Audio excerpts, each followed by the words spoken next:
Okay, so the Eagles' new pass rusher arrived in Philadelphia, and I love what he said. Meanwhile, we got more to discuss about Jaire Alexander and just how much gas he has left in the tank. So much to break down, including just how bad the rest of the NFC East is, plus how the Eagles took over the whole NFC on their bye week. And why are the Bills such frauds? What is going on, everybody? I go by Philly Mike, and it's the Philly Talk Podcast. If you believe that the Eagles had one of the best bye weeks ever, do your boy a favor, hit that like button, subscribe to the channel, and don't forget to turn on that notification bell so you don't miss the videos. So as we all know by now, especially if you were in the early morning live stream with your boy Philly Mike, shout out to the real ones. The Eagles made their biggest trade of the season so far, acquiring edge rusher Jaelan Phillips from the Miami Dolphins in exchange for a third-round pick in 2026. Now remember, prior to this trade, the Eagles did have two third-round picks, ours and the Jets. And with the Eagles being at 6-2 and one of the best teams in the whole NFL, compared to the Jets being 1-7, pretty much the worst team in the NFL, that is a big difference picking at the end of the third round or the beginning of the third round. So the Miami Dolphins got the worst of the Eagles' two third-round picks. We also found out that the Dolphins was actually going to pay most of Jaelan Phillips' salary. Field Yates has the exact numbers now. The Dolphins converted 5.12 blah blah blah million of his remaining base salary into a signing bonus. The Eagles will pay Phillips a $1.5 million salary for the rest of the season. Pro Football Focus had this to say about the Eagles' new edge rusher, Jaelan Phillips, in 2025. He has a 19.3 pass rush win rate and an 18.1 pressure percentage.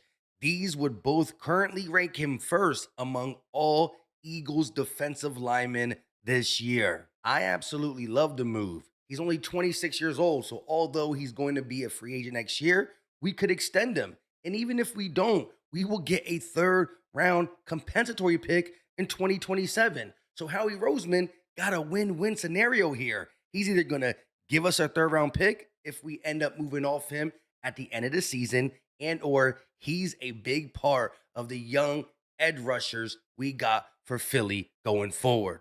All right, Eagles fans, here's an exclusive look at who is newly acquired pass rusher Jaelan Phillips. There's a lot to be excited about. Nothing more than he has legitimate pass rush moves that he commits to memory. He loves this club with the right hand, arm over move, and it wins nearly every single time. Jaelan Phillips is a dude that has 26 sacks and 38 career starts. 26 sacks and 38 career starts, roughly 11 and a half sacks per season if he were to start every game on a 17-game season. Jaelan Phillips is an individual who plays with a lot of power, a lot of tenacity, but more than anything, he does not stumble into his sacks. He gets his sacks because he has committed moves to memory, something that Eagles fans will love, given that the Philadelphia Eagles, they only rank 24th in the NFL in sacks this season. Again, that's that club, that's that arm over move. Watch it. These aren't like lucky sacks. These aren't effort sacks. These are legitimate, I have a plan, and I'm going to execute my plan caliber sacks. Watch the bend, watch the right arm, and he has size, he has strength. But here's what I love. Vic Fangio saw Jaelan Phillips when he was coaching him in 2023 prior to that Achilles injury. And Vic Fangio said, wait a second, if you can have 6.5 sacks and 6 starts when I'm coaching you, imagine what you can do when I'm coaching you for a season. Here he is right now playing the run. I showed you he's a really good pass rusher when he needs to be, but also here he is playing the run. Watch him completely dominate this tight end,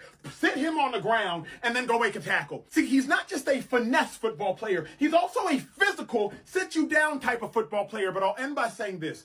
At 26 years of age, what I love most about Jaelan Phillips is that the Eagles now have first right of refusal on him. If they love what he does the rest of the season, you can pay him. And you probably don't have to pay him that much money because he's been hurt the last 2 years. So you can probably get a 26-year-old legitimate former first-round pick pass rusher for the cheap. Eagles fans, this is a player that I will be excited about. And I can tell you this much. Y'all know I don't blow smoke. Jaelan Phillips, physical, also has finesse, and he has pass rush moves that he knows how to execute.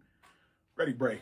I like what I heard from Emmanuel Acho when he broke down Jaelan Phillips' game, but just listen to how excited this kid is to be an Eagle. We are here with Jaelan Phillips. You wake up this morning and you probably got a call. What is it like to be traded here to Philly and the defending champs and the 6-2 Eagles? I mean, it's incredible. It's like I had no idea this was going to happen, but I mean, there's literally no other team I'd rather play for. Obviously Philly is a storied franchise, great tradition here, incredible team. So I'm just excited to get in, get to work with the guys, man. I'm super excited. It's going to be awesome. And you had a lot of success with Vic Fangio for that year. What is the fit with Vic Fangio? Are you excited to be reunited with him? Yeah, I love Vic as a person and as a coach. So like you said, I had some good success with him. Excited to get back into his system and play with the other guys on the defense too. For Eagles fans, final question. What are you going to bring for this Eagles team in this city? Oh man, I'm just gonna work my ass off. I'm gonna, come in, be a humble worker, earn the guys' respect, earn the fans' respect, just come in and do everything I can to support the team. I want to be able to fly around and make plays. Yeah, literally fly around. Best wishes to you. Absolutely. Welcome Thank to Philly. Yes, sir. Go Appreciate Birds. your time. He simply said there's no other place he'd rather play.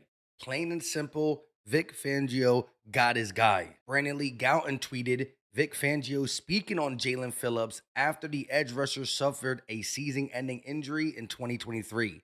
Jaelan is a great player. Make no mistake about it. We're going to miss him tremendously. I can't wait to hear from Vic Fangio on all the acquisitions. I'm talking about Michael Carter II, Jaire Alexander, Jaelan Phillips.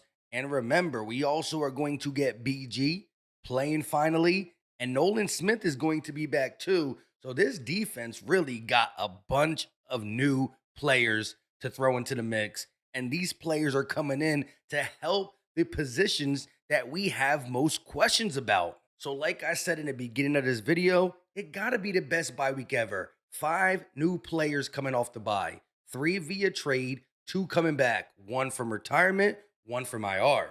And that's not the only reason it's the best bye week ever. Let's take a look at our division. Ain't no way any of these teams are going to touch the Eagles. Cowboys lose to the Cardinals. Now they're 3-5-1. Commanders lose to the Seahawks. Now they're 3-6. And the Giants lost to the Niners. And so they are 2-7. I ain't gonna lie though, the way the Cowboys got beat was hilarious. Did you see Marvin Harrison Jr. put Bland on his butt?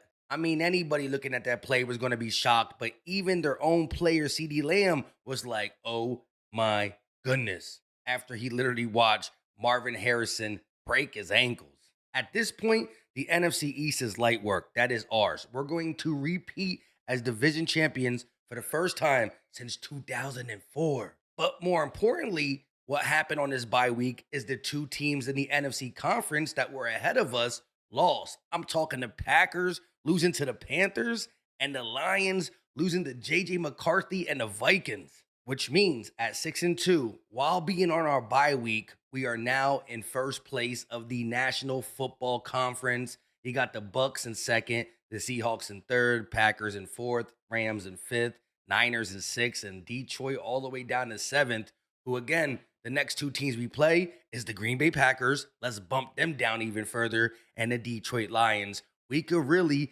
take a strong hold of the NFC Conference. Speaking of the Green Bay Packers, John Clark tweeted last night that the Eagles open as 2.5-point underdogs heading to Green Bay next Monday night.